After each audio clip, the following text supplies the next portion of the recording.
Hey there everyone, Aaron Spalsbury here at 3X Logic. Today I'm going to show you guys how to do a search within the VIGIL client software, and actually what we call a visual search. And this is really kind of a nice feature because it's all color based.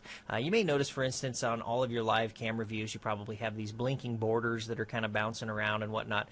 For instance, on this one I've got all four of these guys set up to record based on motion, so therefore the color is going to be blue.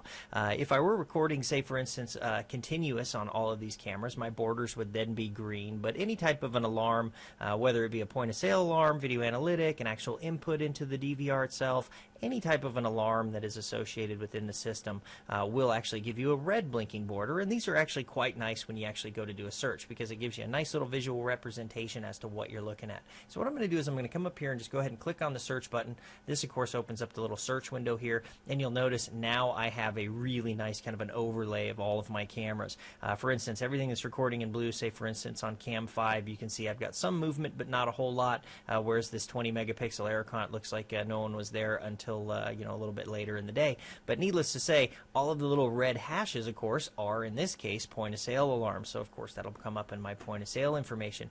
Now any one of these I can actually just hover over, and you'll notice at the bottom it gives me the camera title, the date, as well as the time. Wherever my finger is pointing to here, that's where it's actually going to start the playback video. So depends on where I'm at. Say for instance if I come up here to register 2, I'll go ahead and just click on it. This is going to take us right into the playback window here. Now we can do multi-screen playback as well, up to 16 cameras at one time, but we're going to cover that in another video. But as you can see, this did take us right into it. Now notice this is paused exactly at the time where I clicked on it. So if I come down here and hover over the bottom of it, well, now I have the options of actually playing this, watching the video. In this case I also have point of sale information and all of that wonderful stuff. But that's essentially how you do a search and what these colors mean within our software, guys. Thanks. We'll see you on the next video.